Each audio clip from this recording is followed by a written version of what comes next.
Boa noite. Estamos mais uma vez unidos aqui, mais um vídeo sobre um pouco de hermenêutica bíblica, como eu sempre gravo uma vez por semana. E hoje o tema que eu resolvi falar é um tema esse já é bem divulgado nas igrejas, né? Esse é um tema que tem que ser divulgado a respeito do diabo, que é o nosso inimigo. E muitas vezes a pergunta que fica é: quem é ele exatamente? Por que ele tem todo esse ódio contra a gente, contra os cristãos e para qualquer pessoa no mundo, né? O ódio do diabo ele não é direcionado só para quem está na igreja, para todo mundo. Às vezes se cria uma expectativa assim, como, por exemplo, se eu estiver, quem está no mundo fazendo todas as vontades de Satanás, ele gosta, ele não tem ódio daquela pessoa. Não, pelo contrário. Ele tem ódio da mesma forma. A única diferença é que uma pessoa ele sabe quando morrer, ele vai levar aquela alma, vai entregar para o inferno. E outra pessoa, por outro lado, que está com Cristo, ele sabe que ele não vai conseguir levar. Por isso que a intenção dele é procurar fazer a pessoa desviar da verdade, do caminho certo. Enquanto a pessoa está professando a fé no seu primeiro amor, o diabo vai atacando. No momento que a pessoa passa vários anos na casa de Deus, e muitas vezes vai se enfraquecendo um pouco espiritualmente, ele aproveita para mandar mais as suas setas, para destruir as pessoas, ou seja, para fazer a pessoa voltar. Porque a Bíblia fala que aquele retrocede, perdão, a alma de Deus não tem prazer nele, representando que a pessoa que volta novamente para o mundo, ela está como uma pessoa que nunca aceitou Jesus, a alma sem esperança, morrendo, perdendo a salvação. E agora nós vamos aqui estudar uns textos aqui, só para nós entendermos assim, por que o diabo ele tem esse ódio todo de nós. Em Ezequiel 28, diz assim: veio a minha palavra do Senhor dizendo: filho do homem, diz ao príncipe de Tiro, assim diz o Senhor Deus, porquanto teu coração se elevou e disseste: eu sou Deus, sobre a cadeira de Deus me assento no meio dos mares, e não passas de homens, não é Deus, ainda que estima teu coração como for o coração de Deus. Eis que tu és mais sábio do que Daniel, não há segredo algum que possa esconder de ti. Pela tua sabedoria, pelo teu entendimento, alcançaste para ti riquezas, adquiriste ouro e prata nos teus tesouros. Pela extensão da tua sabedoria e do teu comércio, aumentaste as tuas riquezas.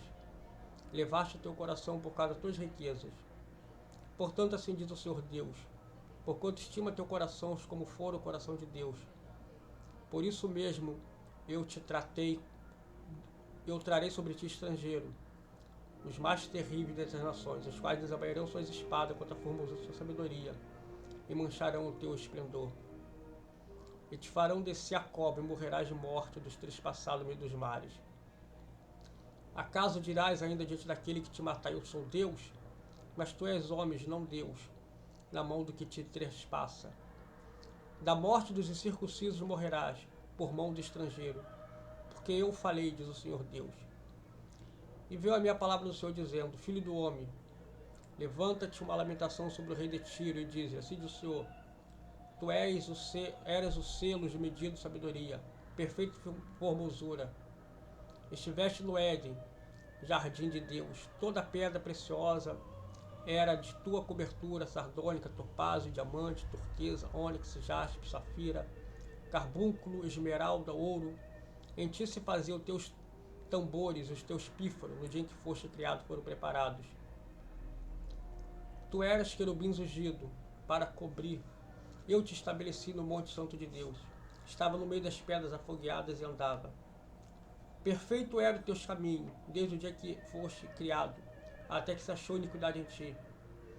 E na multiplicação do teu comércio encheu o teu interior de violência e pecaste. Por isso te lancei profanado do monte de Deus, e te fiz perecer, ó querubim, consumidor no meio das pedras afogueadas. Elevou-se o teu coração por causa da tua formosura, corrompeste a tua sabedoria por causa do teu resplendor, do teu resplendor, e por terra te lancei diante dos reis e te pus para que olhem para ti. Esse texto aqui, ele é um parâmetro entre Ezequiel profetizando contra o rei de Tiro, e ao mesmo tempo fazendo uma comparação ele com o próprio Satanás, com o próprio Lúcifer, o diabo, o inimigo das nossas almas. Um parâmetro interessante, que aí nós podemos falar assim, poxa, mas Deus mandou Ezequiel profetizar contra o rei, lógico, soberbo, e o comparou com o próprio Satanás, coisa dura. Mas se a gente olhar bem, Jesus falou para aqueles homens: vós tendes por pai o diabo, quereis executar o desejo dele. Ou seja, que ele foi homicida desde o princípio e não da verdade, porque nele não há verdade. Ou seja, Jesus falou que aqueles homens eram filhos do diabo e queriam executar o desejo dele. E nós vemos que para poder fazer um parâmetro para entender isso aqui, a Bíblia sempre ela pega elementos do nosso dia a dia para tentar fazer uma ilustração em relação ao reino espiritual. Porque esse rei ele era muito rico, talvez o exército dele era enorme, esse rei de Tiro, ou seja, ele estava crescendo muito, estava se expandindo, ele não era só um reino, estava sendo um império. Reino quando ele é apenas um país dele, no momento que ele começa a dominar outros lugares e vai transformando os outros lugares em principados, na qual paga imposto para aquele rei ali, se torna então um império, como foi o Império Romano, o Império Assírico. Ou seja, às vezes nós até falamos nos dias atuais, se os Estados Unidos fosse uma monarquia, seria já um império, né? Porque já domina além do território dele. Mas a verdade é que quando Deus criou o Lúcifer, que era o querubim ungido, ou seja, o acima de todos os outros querubins, arcanjos, Deus o ungiu, ou seja, deu autoridade a ele, ou seja, ele era regente lá no coral lá no céu, e deu uma certa autoridade, um certo poder. Tinha um poder? Sim, tinha um certo poder. Só que o coração dele se encheu de tal forma que ele tentou fazer um trono, não sentado no trono de Deus, mas um trono acima do de Deus. E nesse momento, quando teve a iniquidade no coração dele, Deus o lançou profanado do céu. Ou seja, foi daí que ele perdeu tudo o que ele tinha. Ou seja, aí é difícil acreditar que um dia teve bondade no coração do Satanás, do diabo, ou seja, que não era diabo, evidentemente, mas a Bíblia fala que ele era querubim, e eu acredito que tudo que Deus faz é perfeito. Eu não vou cair nessa conversa que muita gente já diz assim, Deus criou o diabo para nos atormentar, de forma alguma. Deus não é um Deus sádico. Ou, Deus não destruiu o diabo porque o diabo ainda trabalha para Deus, Deus deixou o diabo para nos atormentar. Isso também não. Isso é uma conversa fiada que criam, muitas vezes, para até colocar uma certa culpa em Deus. Eu sofro porque Deus criou um diabo para me atormentar, para poder me fazer desviar da verdade, o que não é exatamente, não procede isso. Todo mundo faz a vontade do diabo porque ele é engodado para isso, deixa o coração crescer, ou seja, se levar para as coisas que o diabo oferece. No Éden, lógico, esse rei de Tiro, ele não tinha como estar no Éden, então nós já vemos que aqui ele já fala de um parâmetro do próprio Lúcifer. Ou seja, quando ele chegou no Éden, ele não obrigou Eva a comer daquele fruto. Ela sabia que Deus tinha falado que não poderia comer, que no dia que comer eles morreriam. Mas ela preferiu ouvir que o diabo falou: certamente você não vai morrer, que você vai abrir seus olhos, vocês serão como eles. Ela comeu, depois deu para Adão, que também já sabia que Deus tinha havia ordenado, e daí então ambos também caíram. Então nós vemos que cada ser humano ele é culpado das suas ações. O diabo ele apenas induz, ele apenas dá uma ideia. O ser humano vai por culpa dele. Então isso vai tirando toda a culpa de Deus, precisa dizer que Deus criou um diabo para fazer a pessoa pecar. Não, é exatamente o contrário. O diabo tem a parcela de culpa dele, mas o ser humano também tem. Porque se todo mundo pecasse por controle remoto, então todo mundo seria tão inocente que nem Jesus precisava vir morrer na cruz do Calvário. Não haveria pecado real. Mas a pessoa seria induzida, ou seja, a pessoa não teria como resistir. E ao contrário, a pessoa tem como resistir à vontade de Deus, e também tem que resistir à vontade do diabo. Porque o diabo ele não é nada diante de Deus. Não é que o diabo fosse como, por exemplo, um adulto que usa uma criança de 2, 3 anos que tem entendimento algum para fazer algo para ele. Ou seja, aí, quando a lei da justiça vem, um adulto ele é completamente culpado que uma criança de 2, 3 anos não tem sabedoria que está fazendo. Ou seja, induzir uma criança. Para Deus, nós, seres humanos, somos como criançazinhas totalmente inocentes que vamos pecar e não teremos culpa nenhuma. A culpa é só do diabo. Não, é exatamente isso. O diabo atormenta, o diabo veio para roubar, matar e destruir, como Jesus falou. O diabo ele colocou a vontade do homicídio no coração de Caim para ele matar Abel, completamente certo. Mas vê quem que Deus puniu na hora. Deus não puniu o próprio Satanás, mas puniu Caim.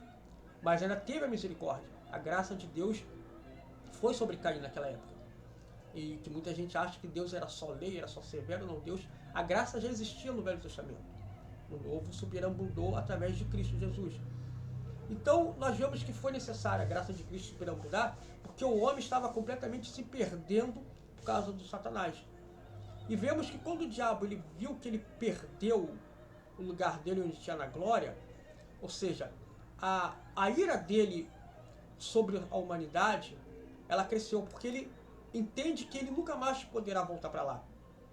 E nós temos essa chance. Aí se abrimos em Apocalipse 12, nós vemos no capítulo todo, fala, e viu-se um grande sinal no céu, uma mulher vestida de sol, tendo a lua debaixo dos pés, e uma coroa de 12 estrelas sobre a sua cabeça. E estava grávida com dores de parto, e gritava com ânsias de dar à luz. E viu-se outro sinal no céu, eis que era um grande dragão vermelho, que tinha 7 cabeças e 10 chifres, sobre sua cabeça 7 diademas. Tudo saiu uma representação figurativa do diabo.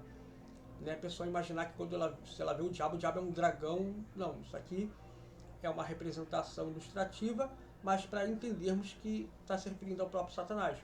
Como tentou se referir à soberba do próprio Satanás ao tentar ser maior que Deus, com a soberba do próprio rei de Tiro. Então, tudo para nós entendermos a respeito disso. E a sua cauda levou após si a terça parte das estrelas do céu, e lançou sobre a terra. O dragão parou diante da mulher, que havia de dar luz, que dando a ela a luz, lhe tragasse o filho. Ele deu a luz a um filho homem, que há de reger todas as nações com vara de ferro, e seu filho foi arrebatado para Deus, para o seu trono. E a mulher fugiu para o deserto, onde já tinha um lugar preparado por Deus, para que ali fosse alimentado durante 1260 dias. E houve batalha no céu. Miguel e seus anjos batalhavam contra o dragão, e batalhavam o dragão e os seus anjos. Mas não prevaleceram, nem mais o seu lugar se achou no céu. E foi precipitado o grande dragão, a antiga serpente, chamado Diabo, Satanás, que engana todo mundo, e foi precipitado na terra, e os seus anjos foram lançados com ele. E ouvi uma grande voz no céu que dizia: agora é chegada a salvação, e a força do Rei nosso Deus, e o poder do seu Cristo, porque já o acusador de nossos irmãos é derrubado, ao qual diante do nosso Deus o acusava dia e de noite. Eles venceram pelo sangue do Cordeiro, pela palavra do seu testemunho, e não amaram as suas vidas até a morte. Por isso, alegrai-vos, ó céu, e vós que neles habitas. Ai do que habita na terra e no mar, porque o diabo desceu de vós e tem grande ira, sabendo que já tem pouco tempo. Então aí nós entendemos que a ira do diabo é exatamente isso. Ele perceber que o lugar dele, lá na glória, não existe mais. E nós temos essa chance. Nós temos como voltar um dia, ou seja, perdão, nós temos como ir um dia para lá. E ele não tem mais essa oportunidade. Então é uma inveja imensa que o diabo tem. E ele não apenas ele quer fazer o homem pecar, mas também fazer o homem acusar o próprio Deus dos males que ele mesmo faz. E o homem também é culpado do seu próprio mal. Porque se fosse apenas o diabo só o culpado de tudo, como eu já falei antes, não haveria necessidade de Jesus morrer. E esse texto de Apocalipse, quando ele fala que o dragão ia atrás da mulher grávida, ou seja, aqui é uma ilustração relacionada a Maria. Quando Maria foi ter a Jesus, o diabo, ou seja, usou Herodes para poder perseguir a Jesus. A mulher que fugiu para o deserto, ou seja, Maria e José e Jesus tiveram que ficar no Egito durante 2 anos até que Herodes morresse. Depois voltou novamente. E aqui o dragão se irou-se contra a mulher e foi fazer guerra aos remanescentes de sua semente, o que guarda os mandamentos de Deus, testemunho de Jesus Cristo. Ou seja, o diabo ele não apenas guerreou contra Jesus, mas também contra nós. E essa é a verdade. O diabo ele vai estar sempre guerreando, o diabo vai estar sempre irado com a humanidade. Não vai ter um momento sequer que o diabo ele vai estar feliz, vai estar em paz, ou seja, ele não vai estar alegre, contente com alguma coisa. Mesmo que em um lugar tenha um terremoto e morra 20, 30 mil pessoas, 30 mil pessoas sem conhecer Jesus e que ele possa até tragar para o inferno. Um exemplo assim. O diabo ele não vai estar rindo, não vai estar alegre. Muita gente fala que, às vezes as pessoas tentam tentar ilustrar que o diabo dá risada, uma risada diabólica, imponente. Eu acredito que o diabo nunca ri. Ele não tem motivo para rir. Mas ele só tem motivo para lutar contra o tempo, para tragar as almas que ainda pode ser salva, que ainda pode estar na glória, que ainda pode estar um dia no lugar onde ele pisou. Então é por isso que ele tem esse ódio. Às vezes a pessoa pode falar, puxa, mas por isso talvez eu possa conversar com uma pessoa que nunca foi na igreja, que nunca leu a Bíblia. A pessoa pode querer me refutar e falar, eu não fiz mal nenhum para o diabo me odiar. Mas não é questão de podermos ter feito algum dia um mal para o diabo. É questão de ele saber que somos importantes para Deus e podemos estar onde ele já esteve. Não há nenhuma base bíblica que possa me dizer quanto tempo o diabo levou na glória servindo a Deus. Milhares de anos, milhões de anos, bilhões de anos, durante mais de 4 bilhões de anos, quando Deus criou o universo. Não há base. Mantendo aquela série de vídeos que eu sempre faço sobre não tentar ser leviano com a palavra de Deus, não tentar criar coisas onde não existe.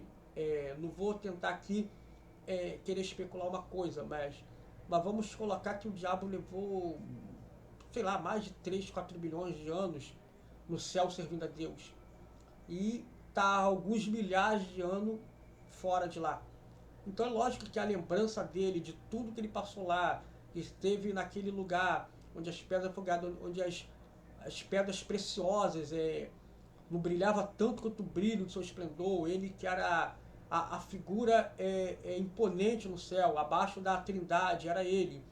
Então é lógico que há um inconformismo da parte dele. E nós vemos que ele se encheu tanto que ele não tentou sentar no trono de Deus, ele tentou fazer um trono acima do trono de Deus. E perdeu tudo, foi jogado. E não obstante a isso, ele tentou fazer guerra contra os santos lá no céu. Ou seja, vemos que Miguel batalhou com ele, mas lógico, a autoridade de Jesus, né, para se considerar como o arcanjo Miguel, um arcanjo protetor, vamos acender uma vela para o arcanjo Miguel. Não, tudo foi na autoridade do próprio Jesus. Não é que arcanjo Miguel é poderoso, com algumas ideias tentando colocar que o arcanjo Miguel fosse o próprio Cristo. Não, ele é um e Jesus é acima de qualquer ser celestial, querubim, arcanjo, anjo, serafim. Como filho de Deus, ele é superior a todos esses. Mas onde eu quero dizer é que ele voltou e não prevaleceu, e seu lugar não se achou mais no céu. Você vê como o diabo ele é tão ardiloso, tão, como dizer assim, abusado. Ele mesmo sendo profanado, ele voltou para tentar lutar. E foi a antiga serpente chamada diabo, ou seja, que engana o mundo, e foi para a terra. E seus anjos, ou seja, os demônios e seus capetas foram junto com ele. E nós vemos que agora ele foi derrubado e está com grande ira. E até a volta de Cristo, essa ira dele vai continuar. Então, o que nós entendemos é que quem faz o mal na terra, ou seja, quem está querendo destruir o ser humano, é o diabo até hoje. E por isso que o ser humano ele tem que se apegar em Jesus. Porque se as pessoas pudessem souber adivinhar como o diabo com seus demônios trabalham para destruir suas vidas, para poder tragá-las para o inferno, as pessoas correriam rapidamente para Deus e tentariam segurar na mão dele. Então, só para nós entendermos um pouquinho, o diabo ele quer sempre destruir o ser humano por inveja, porque você tem valor para Deus e tem chance de um dia estar na glória. Ele não tem mais. Ou seja, sabendo que não é Deus que usa ele para poder nos atormentar, mas o homem, quando é engodado pelo seu próprio coração, que faz a vontade do próprio Satanás, e depois cai e será condenado. E o pior é que Deus só fez o inferno para o diabo e seus demônios, não para o ser humano. Tá bom? Pense nisso. Estou ficando por aqui. Até a próxima. Deus abençoe a todos.